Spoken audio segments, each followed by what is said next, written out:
up, everybody? Welcome back to another edition of Chasing the Tide, your saltwater connection on the Paddle and Fin Podcast Network. I'm your host, Dustin Nichols, here tonight. Got a pretty killer show for you this segment here. We'll get rolling on that here shortly. Just wanted to give an update to the skunk fest that went on this past weekend.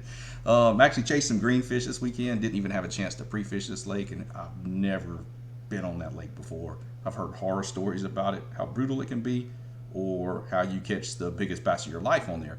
Well, that was pretty much the case. Had a couple opportunities that I missed. Lost a fish on the jig, lost a fish on the Nico rig, had one on a spinner bait that was pretty dang good, and didn't put any of them in the boat. Well, fortunately, let me put it that way, everybody else had about the same problem. 121 anglers signed up, only 28 of them put fish on the board. 18 people only had one fish, and the rest was kind of scattered up to first place. First place had 4 fish, right at like 65 inches. I think second had 51 inches with 3. So to say it was tough is an understatement. So just remember, you can be humbled on any body of water. So not only do you take that and use it to get better, but it just, it can really turn things around for you and make you realize, that there's hard bodies of water to fish, and it makes you want to work harder that next time you go back out there, or the next tournament you have to really, hunker down on the map study and understanding things a little more better of those fisheries. So yeah, quite a humbling experience for me and plenty of others. So yeah, good stuff going on. That we got a couple more tournaments coming up with Northeast Texas Kayak Bass League, then another one with TXKBL on Ladybird and Lake Austin. Then some saltwater events to start kicking back off. I know the Salty Yak Pack is another podcast. The Salty Yak had a saltwater event this past weekend that ran a consecutive 26 hours, and it seems they had a little trouble catching fish. I know first place I think had 19 measurable fish on the board, and then like second place had like 3 ties with 6 fish, and then down on that from that number there. But yeah, them guys, I almost wish I would have went and fished that event instead of chasing those bass. But that's what's pretty much been going on. Looking forward to some stuff coming up with Jackson in Florida. Coming up, we'll have some more details on that to come, along with announcements and an event page going up for the Chasing the Tide 3 Bells Redfish Greenfish Challenge. Will be in October again, 21st, 22nd. So we'll have an event page going up for that soon too. But for now, that's about it. With no further ado, here we go. We're gonna bring our guest on tonight. We got Brandon Pearson coming on, Mr. Saltwater Aviator here in the house. What's going on, man? You doing good tonight? Hey, what's going on, dude? Yeah, man, doing great. How are you? I'm doing good. Just winding up on the day shifts this week. I got a couple more days, and then I'll be off for 9. Actually, my long break, and then I'm taking off a couple of days next weekend to fish a tournament. So, definitely excited about being able to travel up to some East Texas lakes up there at Welsh Reservoir. It'd be pretty fun, especially with the warm up we have coming, and then hopefully looking forward to getting on the water next week and go chase some of them bull redfish too. I need to throw a couple of them to get some of them going too. But hey, normally we just start out with the introduction, and want you to take the mic there, introduce yourself, and give a little quick backstory. Where you're from, what got you into fishing young, or when you started, and what led you into getting into that plastic boat. Yeah, man, absolutely. So born and raised about an hour southeast of Nashville, Tennessee, a little place called Manchester. As far as the fishing goes, man, I absolutely have, I want to say, just dug in the last few years. I grew up kind of pond fishing, hopping from here and there, a couple of ponds, catfish and things like that. Once I got into high school and early years of college, was fishing with my uncle quite a bit on Nickajack Lake, Chickamauga Lake, Gunnersville Lake there in northern Alabama. So same kind of places that you was just talking about. You either strike gold or you strike out. So one of the two. But from there, went to school, ROTC, commissioned for the Army. I spent 8 years flying as a medevac officer, was first stationed at Fort Bragg with the 82nd Combat Aviation Brigade, and then spent some time down at Fort Rucker And that's where I really got into saltwater fishing. I fished a little bit at Bragg here and there with my father-in-law out on the coast of North Carolina around Surf City, Topsail Island area. Yeah. But it wasn't until I moved down to Fort Rucker that I really got into it. I was a geo bachelor at the time. My wife was an Army nurse, and we had a 1-year-old, and she was back at Fort Bragg, and I lived an hour and a half from the coast down at Fort Rucker. So any chance I got, once we were done with school and our work, man, I was down in Panama City Beach, just chasing the fish. Down Choctawhatchee Bay, Freeport area. Oh yeah. Where is Fort Rucker? What town is that near? It's in Enterprise, Alabama. Okay, it's in Alabama. Yeah, Like right southern across the Alabama, state you know, line. like Dothan Yeah, and stuff over that way. it's absolutely, yeah, Okay. just about 30 minutes west of Dothan, Alabama. Okay, So if cool. you're So familiar it's with a the straight shot southeast, down to the Florida Panhandle right there. Yeah, that's it, man. It was good stuff. 103 miles from my house to the beach. So I run that road quite a bit. But yeah, got into once 2018, really got into saltwater fishing. Had a couple of good run-ins with bull redfish, fishing out of an old town 14-foot plastic canoe. Oh wow. Me and a buddy of mine, and that's kind of where Whatever it gets you on the started. water, man. That's right. You know. That's it. We used to get out of class and drive down there 2 hours and fish till after dark, and then get up, drive back, and get up the next morning and go to That's work. what you call ate up with it. Yeah, The tug is the drug, man. that's it, dude. So between redfish and some bull reds and a couple of black drum, and then finally started exploring the sea trout world a little bit. That's kind of where it kicked off. I started following the guys over at Salt Strong, and that's right after they had just started, and just tried to learn as much as I could from 2018 on. We ended up PCSing out to Savannah, Georgia, Hunter Army Airfield with third cab, and was fortunate enough to be pretty close to the water. Ended up investing in a Hobie Outback at the time, and we moved there. And dude, was on the water every chance I could get. That was kind of my therapy. I had a pretty high octane job, and when I was not at work, I was home with the wife and kids, and then we was out on the water if we could. So one thing I learned out there in Savannah is doesn't matter what time of year it is, there's fish around somewhere. Oh, for sure. Yeah. A lot of them deep creeks and marsh influx with the deeper channels in the creeks and the creek bends and all that, and redfish will stack up in there, the trout stack up in there, move up into those brackish water rivers and the flounder. Yeah, and that's the thing about that. Where you're at now, you don't have to deal with that big of a tide swing compared to the East Coast, the Atlantic seaboard right there in the Southeast, for sure. Yeah, man, and that's what I cut my teeth on. So when I moved here, I was kind of out of my element. I was used to stiff tide swings and targeted choke points and everything because else. all of the marsh and mud, the water's a little more muddy at times, a little dirtier. But moving down there to the Panhandle, you got some grass flats, you got those tannic water rivers where the bass are with the trout at times and all the good stuff, man. Heck yeah, dude. So got into the saltwater fishing really hot and heavy out there in Savannah, learned quite a bit, and then we left the Army, joined the Coast Guard, and moved here to Pensacola area.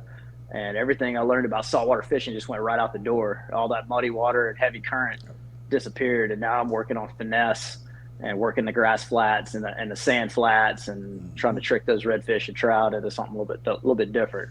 It's not about making noise and making movement. It's more about, drawing their attention and being subtle at the same time. So that's it, dude. Since we've gotten here to Pensacola, redfish is still my favorite. That's where my heart is. There's nothing like fighting a 35, 36-inch redfish from a kayak in a sitting position. But kind of opened my eyes up once we're down here a little bit more to the trout world and getting into those bigger trout that like to hang out on our grass flats down here. Yeah, there's something special about those. To get into that. Things are special when they get over 24 inches. Yes, sir. Yes, sir. Different breed when they mature and get some weight on them, and just apex predator of the flat. They're wrecking everything they get. That they just ambush stuff so violently. It's crazy. Yeah.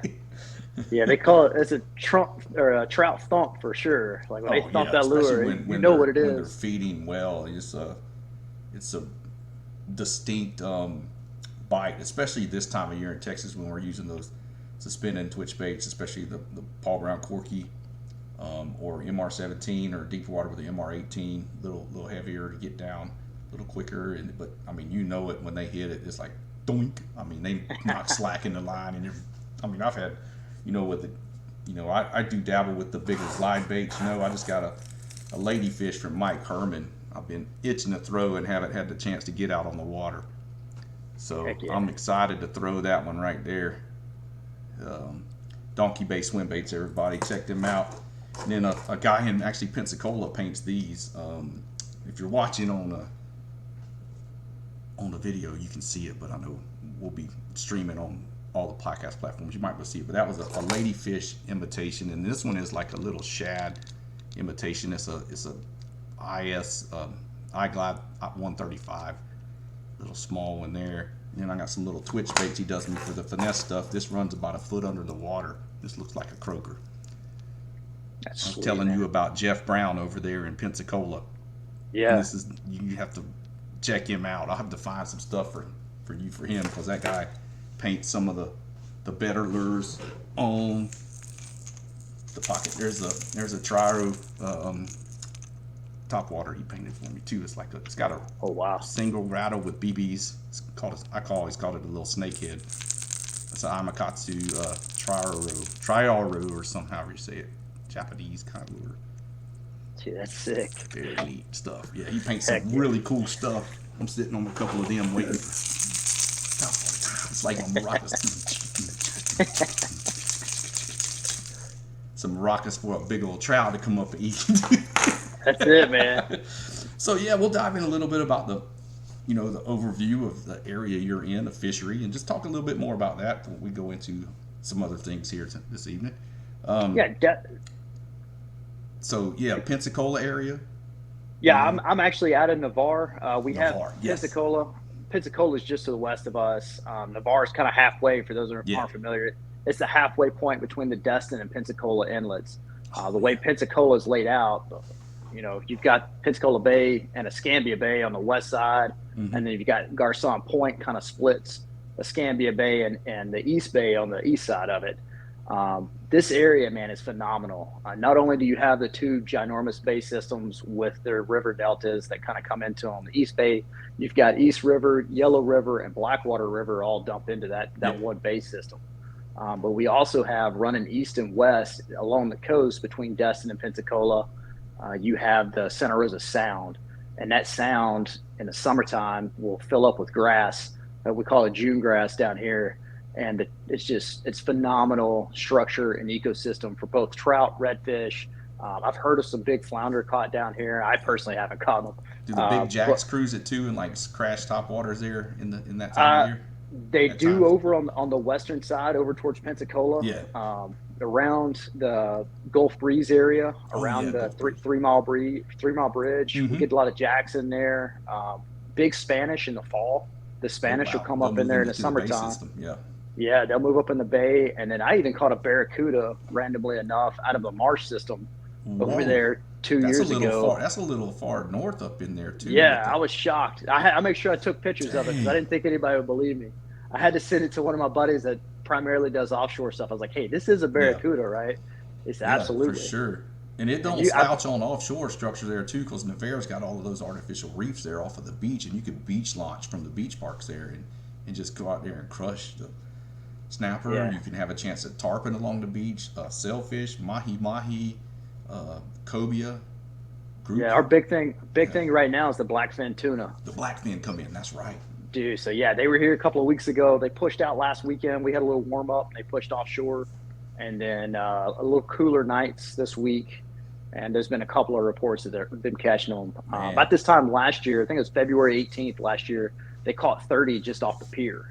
Dang. Yeah, Navarre Pier is known for that good stuff. I had stopped there a few times when I would drive back and forth to Georgia and surf.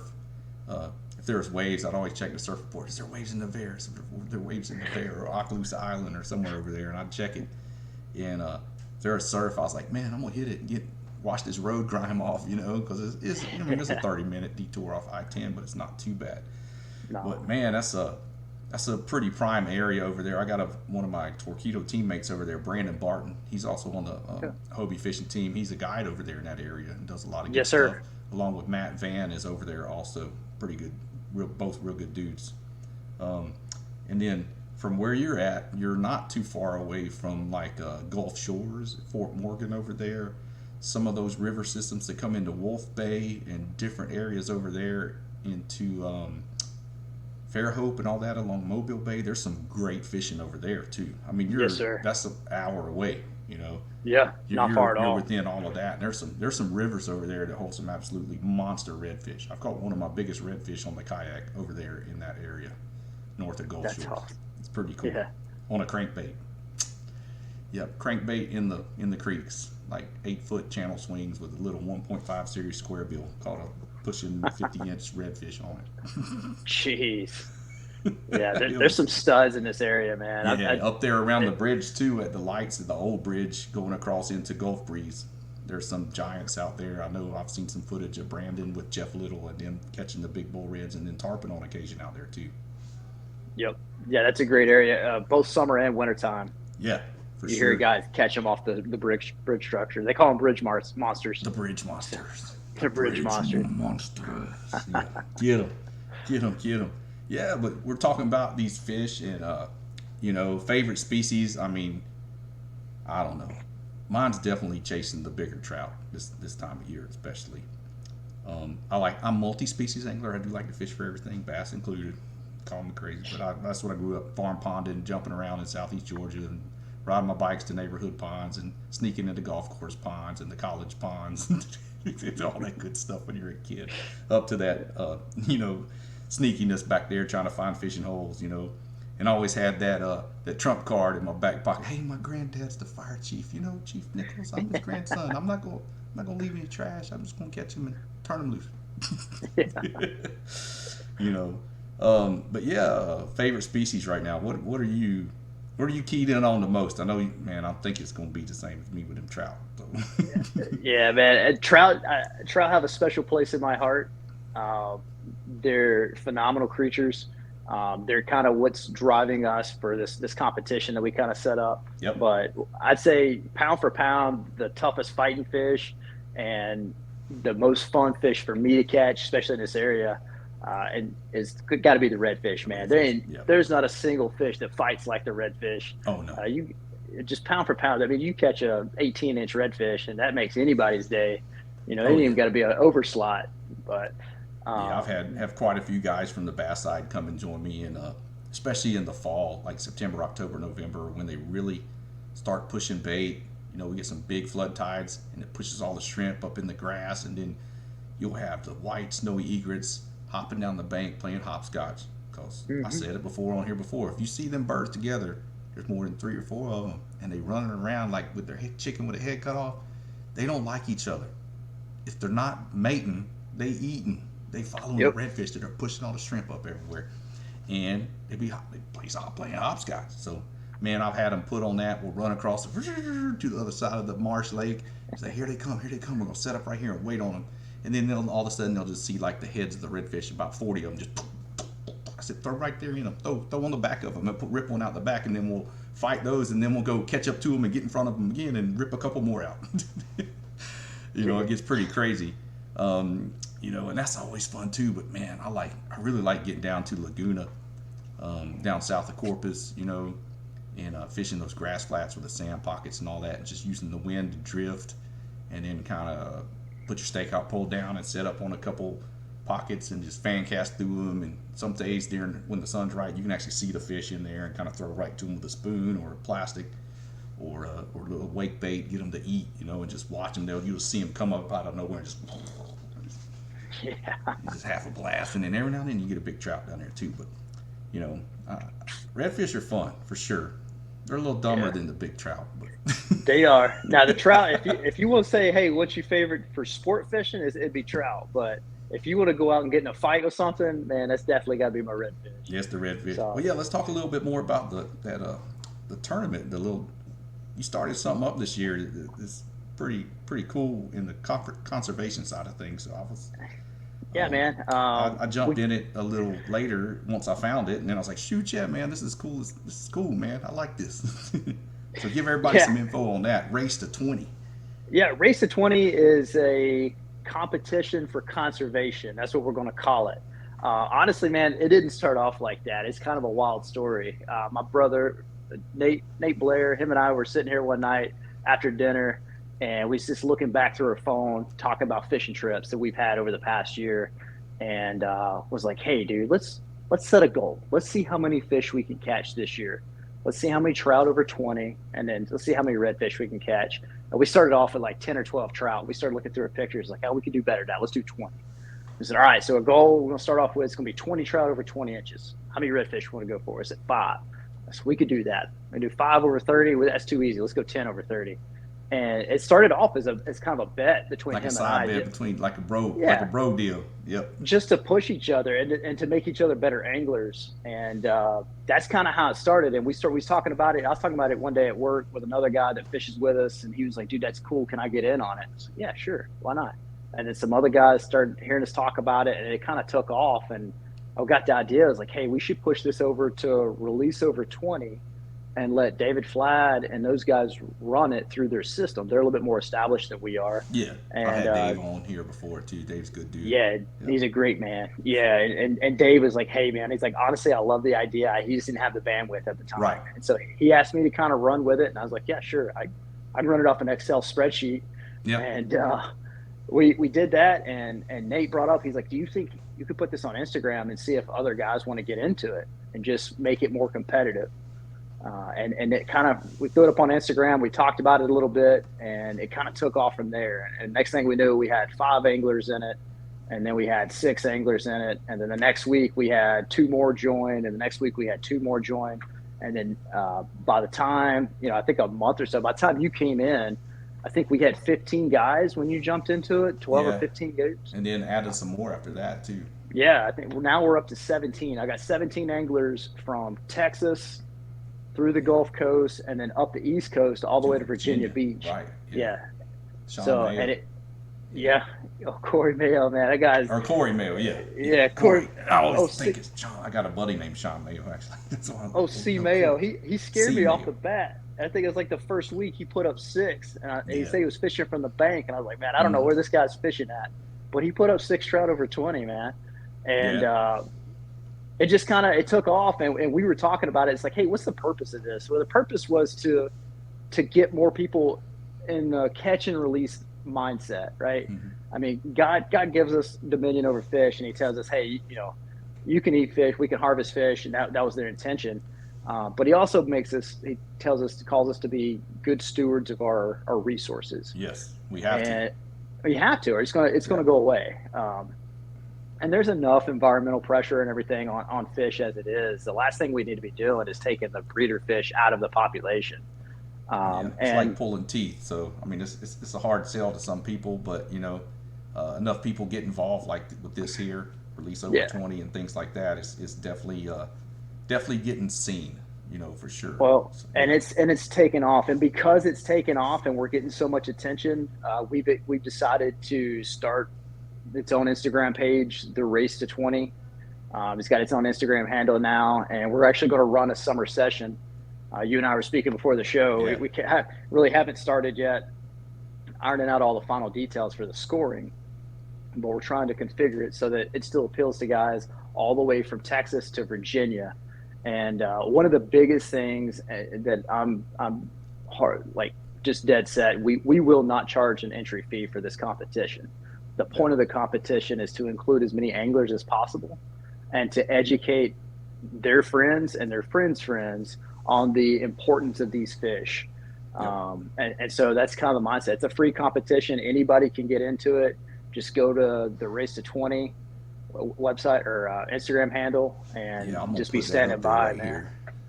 You'll be able to see that here on the screen, and we'll mention there it. You go. You follow Brandon on IG at saltwater_aviator12, or you jump on the Race to 20 IG page. It's at the Race to 20. That's THERACETO, the number 2 and 0, the Race to 20. So yeah, check that out. That's for sure. Like, get that page built up. I can foresee some companies wanting to get behind this too.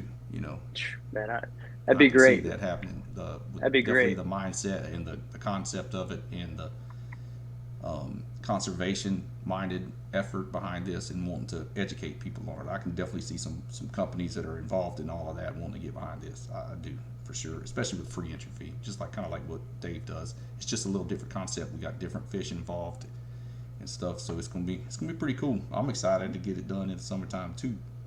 Yeah, man. The race to 20, it's in line and parallel with what Dave's doing with release over 20. And those guys, we're partnered up with them this summer for the summer competition. Oh, cool We're going to deal. be partnered up with them and got their support.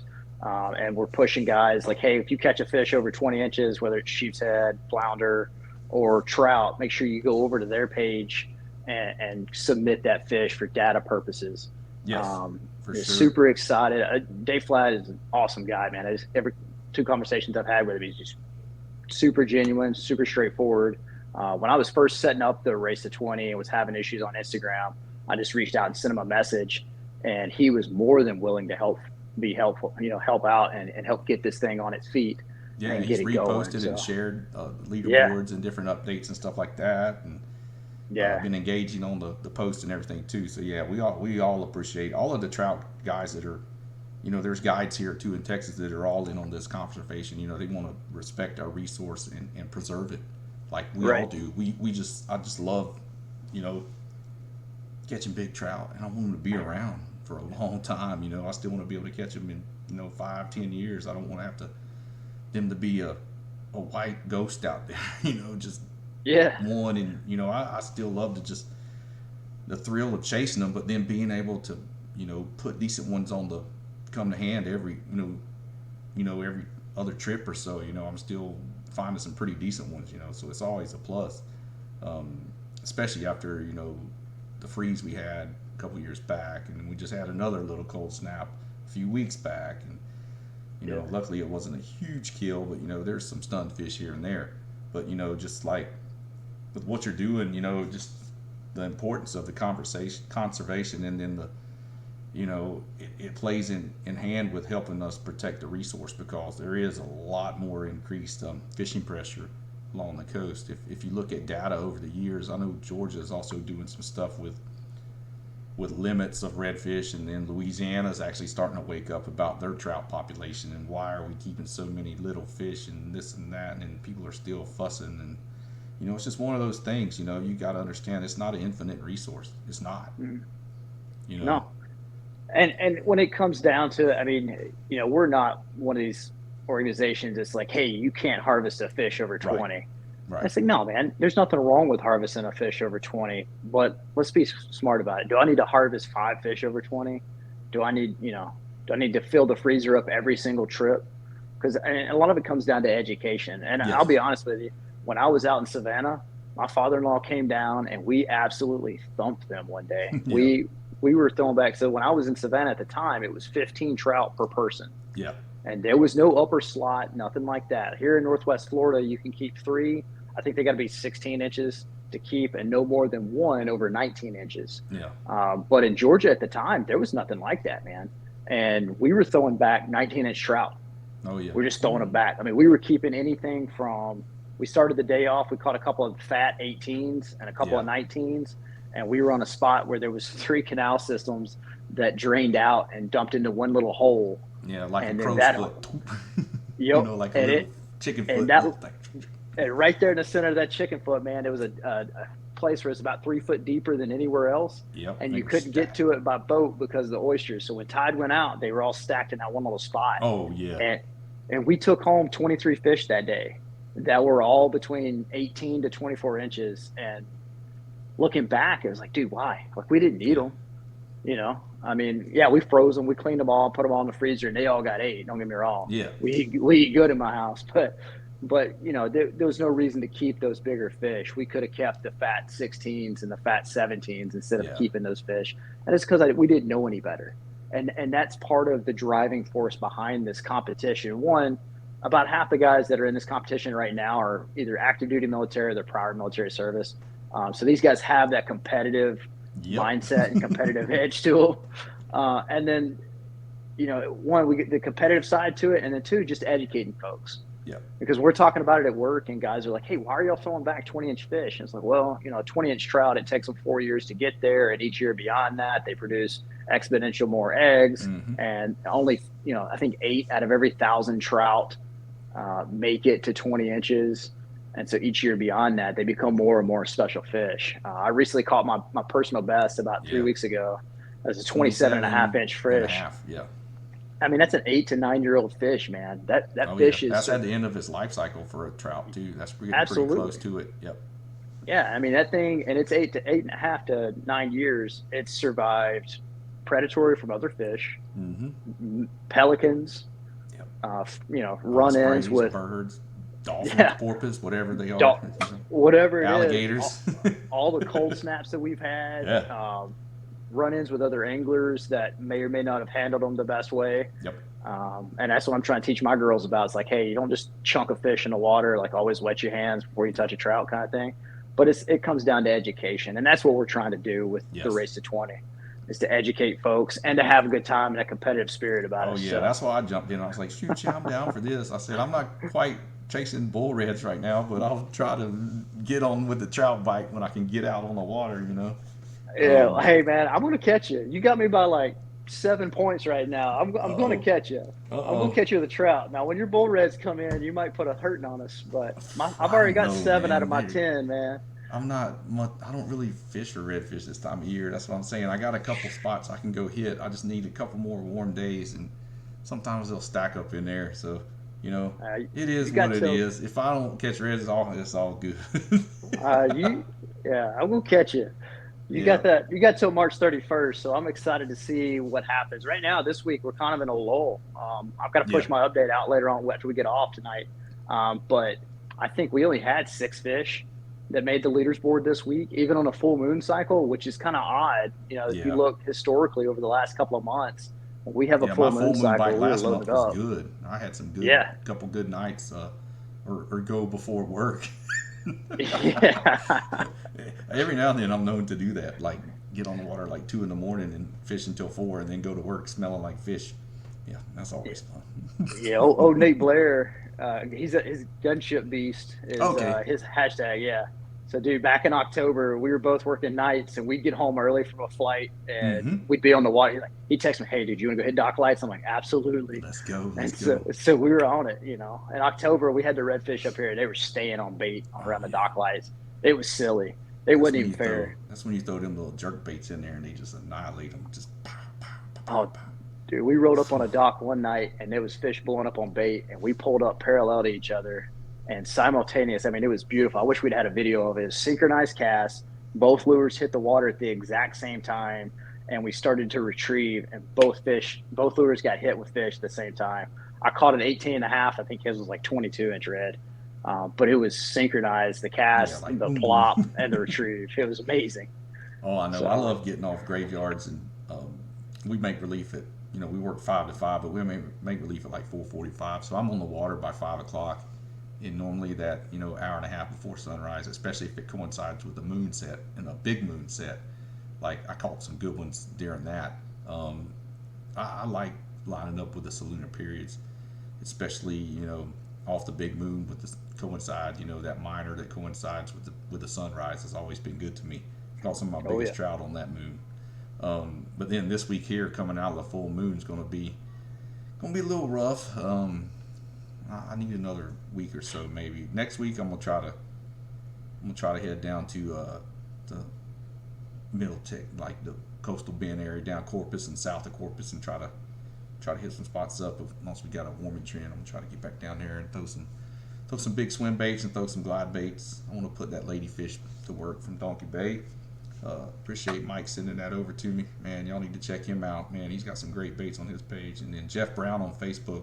You can find Jeff Brown and look at some of his stuff. I mean, he posts in some of those groups, Speckled Truth, Speckled Trout Fishing, and all them, and he's got some top-notch stuff, man. And he's got some really cool jerk baits. He shaves the bill down with a Dremel, and where they'll run, foot and a half deep, and just stay above that grass on them flats too, and they just get murdered in that clear water. The trout can't help it. No, they can't help it, especially them erratic jerk baits, dude. They just, it's crazy. It's crazy. Dude. So It's yeah, I that's the know we thing got about some. trout.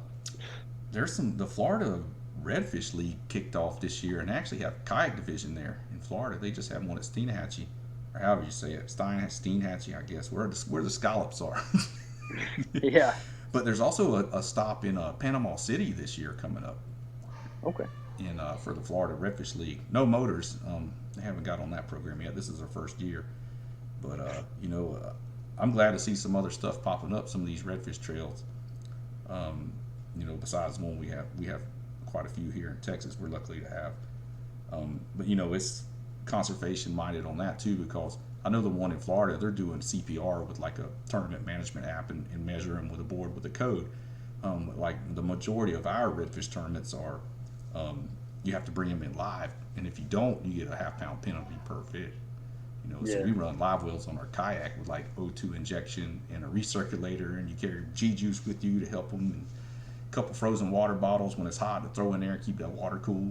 There's Yeah. some little tricks and stuff you learn over the years, trying to get these fish in without dragging them on a stringer. Because you drag them too fast on a stringer, you're gonna drown them pretty much. You just they can't keep up, and especially that's why when I catch redfish, I want to get them in as fast as I can. If I'm in a tournament, I want to get them in the net as quick as I can and get them back in the water, because if you just let them play them out on loose drag and just wear them out, they're going to be wore out already, and it's going to be harder to recover. So Yeah. yeah, I'll do some tips out there for redfish.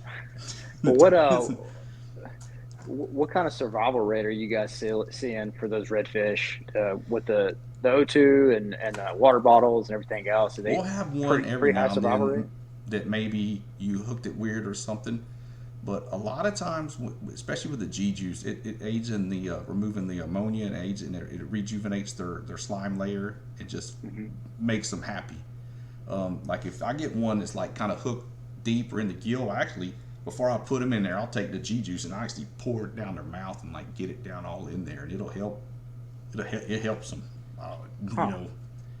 know, I've seen that. I've seen a couple of the boat guys do that, and then I kind of picked up on that. And then, there's events where you won't even have a dead fish, period. Everybody show up with live fish and they all get released. That's good. But every now and then you'll have people, man, I ain't gonna mess with that. And you better catch some 9-pounders because you're gonna lose a half a pound, lose a half a pound of fish. Our slot's 20 to 28 Yeah. on the redfish.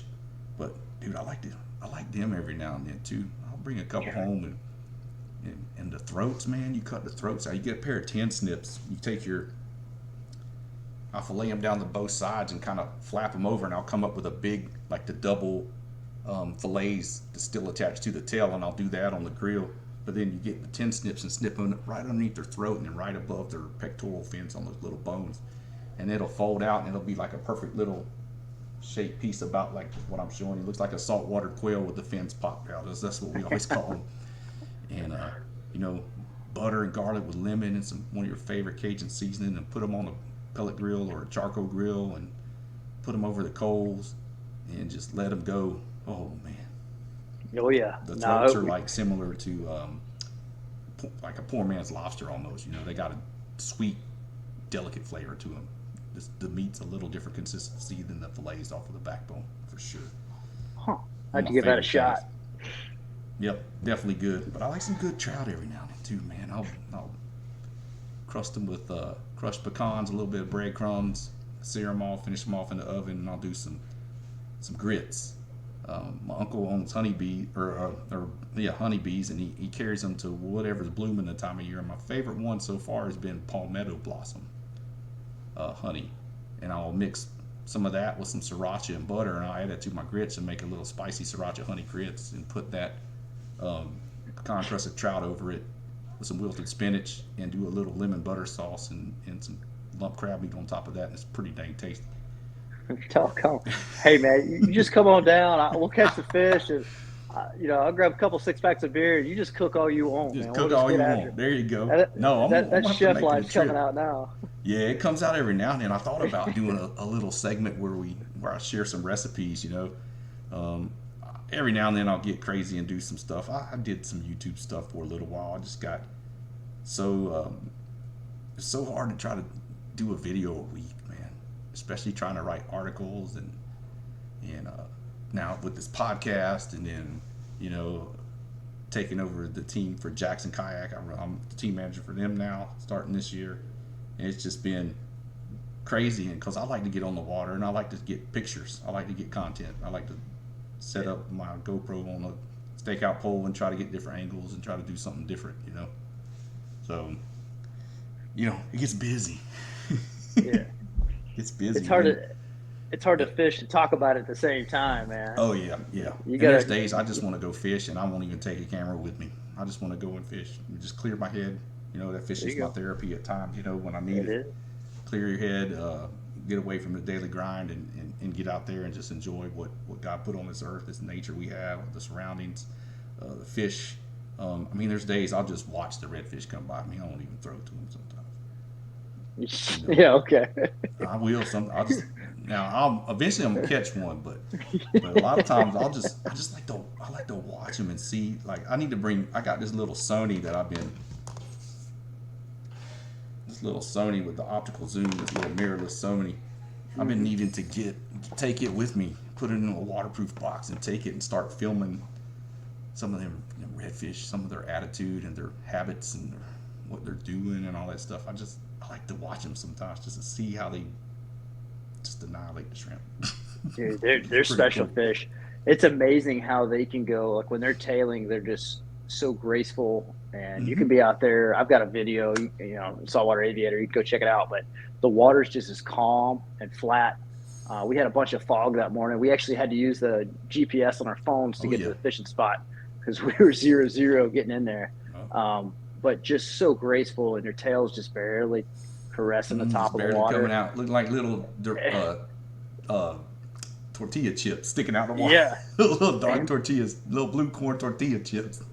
Dude, you see that tail out there, and you just drop a twitch bait or a jerk bait out in front of them, and it's amazing how they go from so calm and graceful to just violent. Yep. It's like flipping a switch, and there's nothing like that strike. There's one of the videos I had on my on Saltwater Aviator 12 is you can see it. It's like 1, 2, and then a cast in there. And as soon as it hit the water, bam, it's on it. He just starts pulling drag. And we're talking 6 inches of water. Those fish, you can catch them at the bridge in 25, 30 foot, or you can get in 6 inches of water on the marsh, on a grass flat or mud flat or whatever. And they go from smashing bait to chasing crabs or shrimp or whatever else is out there. They're pretty versatile and just they're tough, man. The cold doesn't bother them. Everything. Yeah. In the marsh when the water's high, I'll throw. There's a couple companies that make some bone-colored popping frogs. Okay. Like a soft-bodied frog for bass, and the redfish will straight smack them. I've actually caught one on a marshmallow. I really want to take a jalapeno and run a wire through it with a split ring and put a treble hook on the back and throw a jalapeno at them. I think they'll eat that. And Texas fish might eat that. I don't know about these Florida fish. The Texas fish probably will eat it. I think they would. I always have fun. I was throwing the chatterbaits long before Ice Strike come out with their little chatterbait head, the jig head with the chatterbait blades, and you can run a plastic on them. But I was that old Z-Man original when it came out. I was like, watch this. The redfish are going to eat this, and the flounder eat it too because they like that flash and that vibration also, and you can yo-yo it on the bottom. And the way the skirt kind of undulates, it draws strikes from flounder pretty good too. Heck yeah, man. I always like thinking outside the box on the baits. That's why I always I would throw the crankbaits in the deeper parts of the creeks where there's like root balls and stuff at. You get it to bounce off the root balls, and just like how the bass do when stuff comes off structure and around piers and pylons, the redfish do the same thing. You get a reaction strike from them. It's pretty neat. Dude, what's cool.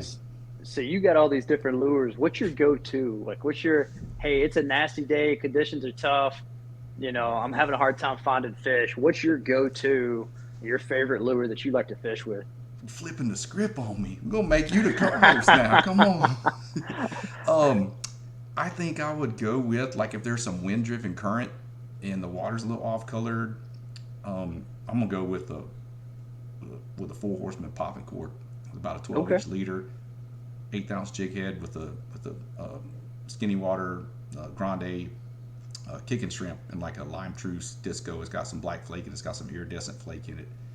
And I'll just use that popping cork and kind of drift with it down the shorelines. And especially when I know there's some scattered shell and mud around the grass lines and stuff, I'll beat it up with that popping cork. Or, Heck yeah. there's days I'll use a wake bait as a search bait. There's a lot of people out there that miss a lot of opportunities by just waiting to see the fish. There's a lot of people out there that just sight cast, and my lure's in the water all the time. When I'm drifting, when I'm moving, when I'm paddling somewhere else, I'm constantly throwing and searching and kind of figure out what they're doing. If I'm not seeing any active activity, I'm throwing. And I've caught a lot of fish. I've actually, cast some good checks blind casting, especially with that wake bait. That's a big reaction strike bait, especially on the sand flats, where the sand pockets are at.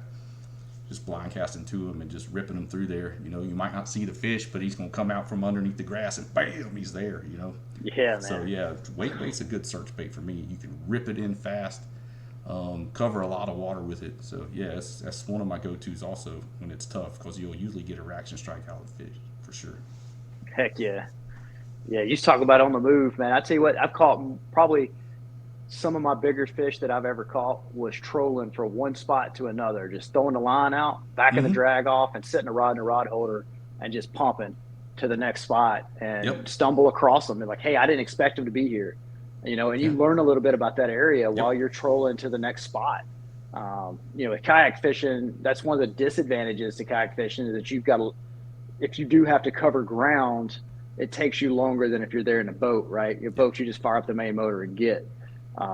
But I think with kayak fishing, because you're lower to the water, it's a little bit more intimate. I think you see and hear a lot more. I had my father-in-law found a meme a while back that says, "Hey, I need to go fishing because I've lost sight in my left ear." Which, kayak fishermen, that's a thing, dude. I mean, there's no telling how many times I've heard a fish pop the water and pop bait and just stop and wheel around. They're like, "Oh, okay, hang on, something's going on here." That, if you're in a boat, you'd miss that. And you're so close to the action. Just like you said, you're paying attention to detail of everything going on. Especially in a kayak back in that shallow, skinning water, you're back there and you hear fish. You'll hear it sounds like a toilet bowl when a redfish blows up on something back there. Especially in the shallow water, and you're like, okay, where'd that come from? And you zoom in on it, scan it, and you see the ripples coming out from the bank. Like, oh, he's right there. And then all of a sudden you see a wake moving. He's pushing. You say, oh, he's right there, and you throw it to him. Bam, right there. Boom. Ain't nothing like it, man. But we had a night. It was actually a morning. It was dark. We were out fishing before the sun come up, and thought it was pelicans hitting the water. And I could not find them. I was like, dude, where are these pelicans at? And we kept getting closer and closer to the sound. It was redfish blowing up on bait. Oh, yeah.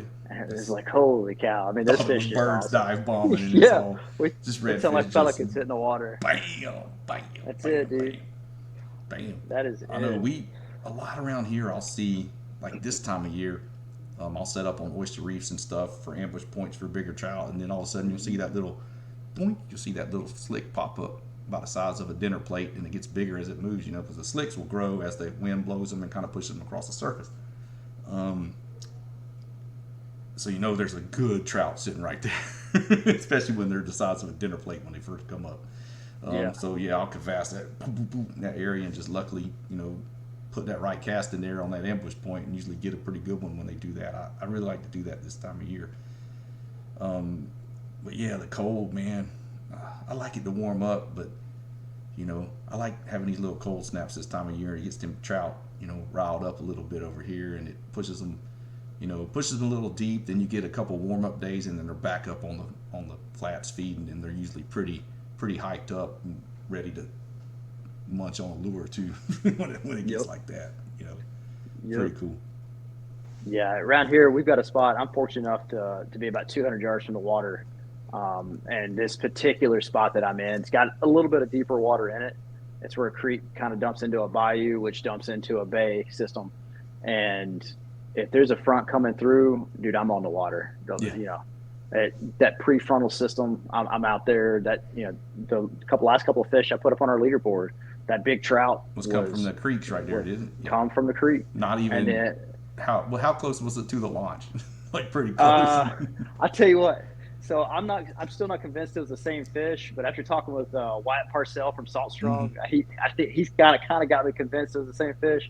There's a bridge that goes over the creek, and I was out on a walk with my wife and kids, and I looked out there and I saw something feed. And I told my wife, I said, that was a big fish, just come up and fed on that bait right there. And she Hmm. said, why don't you go get him? And I said, well, why don't I go get him? I guess if I Yep. get back to the house, I'll go get him. So we got back from the or from the walk, and I didn't literally run, but I nearly ran down to the boat launch, pulled my kayak, and got Yeah. in there and went right to where I saw that fish feed. And on the second cast, caught a Boom. 27.5 inch trout. And there was storm systems coming through that day. Like we called flights off because of tornadoes and everything else, man. And it was like, all right, so the prefrontal's where it's at. So Yep. the Got a next short next window. that's Um, it. The yeah, and next a storm lot. system went out, and the same thing with the redfish. Oh So yeah, yeah. very And next storm system. I've seen that before with the trout feeding, and I've actually um, a lot of times those bigger fish will run in wolf packs of like two or three. So it's Yeah. possibly there could have been a couple more because I've had multiple days where I've caught a 27 and then had another one 26 right off the same general vicinity Hmm. where they were feeding together and like corralling bait and stuff. It's definitely pretty neat to see their behavior at times, and kind of try to figure them out. That's what keeps me going, is trying to figure these big ones out.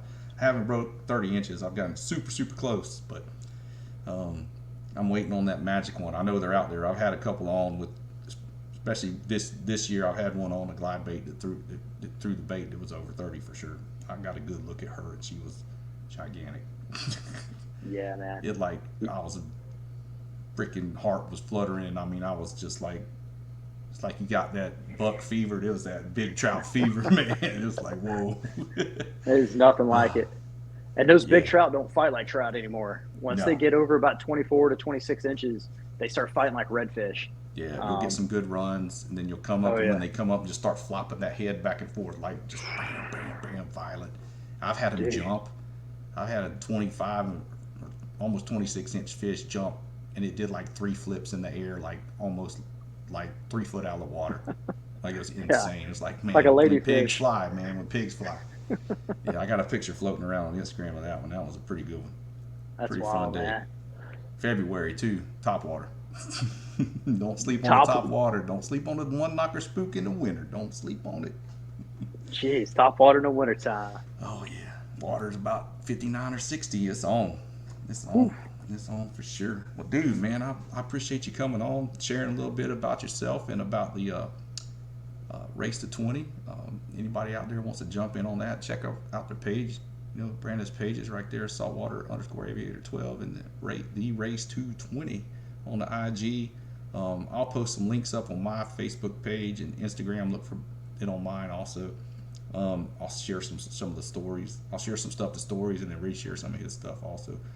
With this stuff coming up, we're currently fishing one of them right now, wrapping it up on March 31st. Yeah, I need to get some redfish on the board.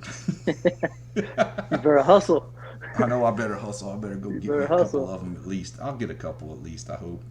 Um, I'll be pre-fishing at the end of March for my first redfish tournament in April. So we'll see what happens. Well, I'll be in Florida too coming up. The 16th, 17th, 18th, 19th, 20th in be Tampa St. Pete, and then I'll come up towards St. Mark's area, like below Tampa. Fish some of that, and maybe even stop and fish with you on the way back for one day. We'll have to see if it lines up. Check Yeah, your man. schedule out. Yeah, Um, stay in touch. If the yeah. blackfin are still here, we'll take you out and get you in a real Oh fight. man, I need to get in on that. That would be Hey, fun right there. you ain't lived till you hooked up with a 30-pound blackfin tuna from a kayak, Oh, I know. That's got to be insane. I've caught some good kingfish, but I haven't not a blackfin tuna. I want to do that for sure. dude. We'll The have to tug see is a drug, man. how everything pans out. But man, we thank you for coming on. Want to give you a chance. If you got anybody you want to thank or any other shout outs you want to do, go ahead right now. Yeah, man. Thanks for having me on. Want to thank everybody that's involved with the original Race to 20. I want to thank Release Over 20 for partnering up with us. and stepping in and like, hey, listen, I can't run this. Why don't you guys take the lead on it? And then staying right next to my side and kind of help guide me through this thing. We're excited to see this tournament grow.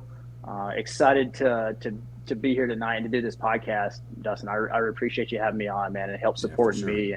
And it's awesome to know that guys like you, guys like Scotty Wasson out in North Carolina, Colin O'Brien's one of the wade fishermen guys we got here. It's good to know that guys like that, they're in the game, they're in the fishing community, they're conservationists, and these guys are in our corner fighting for us and helping us get on our feet and get this thing Shoot, off the yeah, launch man. pad, so to speak. So Yeah, glad to be excited. a part Hey, of it for sure. hey, man, anybody interested in the Summer Slam, which is what we're calling this new summer tournament? It's going to run from April 1st to September 31st. Stay tuned. We're still working out all the details as far as the scoring, but just go to the Race to 20 and kind of keep checking in on there. We're about to kind of get that page fully underway, and right now it's still in construction. So get that page fully underway, and then you'll be able to follow the summer competition there. But like the original Race to 20 that we've been running, the fall competition, we're going to continue to run that through Saltwater Aviator. So be looking for the updates to come out, and then maybe you can see me try to catch Dustin and the trout community or the trout division for the rest of this next month and a half, man. So I hope you do. I hope you get out there and smash him. hey, I'm dude, I gonna, was looking I'm gonna back try through to the keep building pictures. on it. I was looking through pictures from last year. We had a couple of days in February and March where we was putting 6 trout on the board, so in one Oh, day. So that's cool. Yep, yes, it'll happen. Yeah, I'm hoping we gotta get some cold weather here to push in bigger trout up in the deeper creek holes. yeah, push him in the creeks. Yep, that's what we need. We need a little bit more here too. So hopefully that'll happen. But yeah, man. Once again, I thank you for coming on. Hang tight real quick after I run this outro, and but we'll close everything out now. Once again, thanks to everybody that tunes in to Chasing the Tide. We appreciate you guys. Without you, we wouldn't be here doing this, and I wouldn't be able to talk the paint off of the wall, which Brandon can do too. So if we didn't quit this right now, we'd probably keep going on for another hour or so, and then my wife's going to be mad at me because she's probably at the door, like ready to come in the room and go to bed. Don't get kicked out. So yeah, once again, thanks for everybody. Check us out. Facebook page, Paddle and Fin. Instagram's Paddle and Fin. All podcast platforms, all that good stuff. Leave reviews if you can. Give us some ratings and let us be seen more.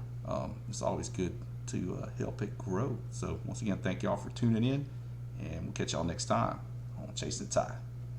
See you. Have a good night, bro. Yep.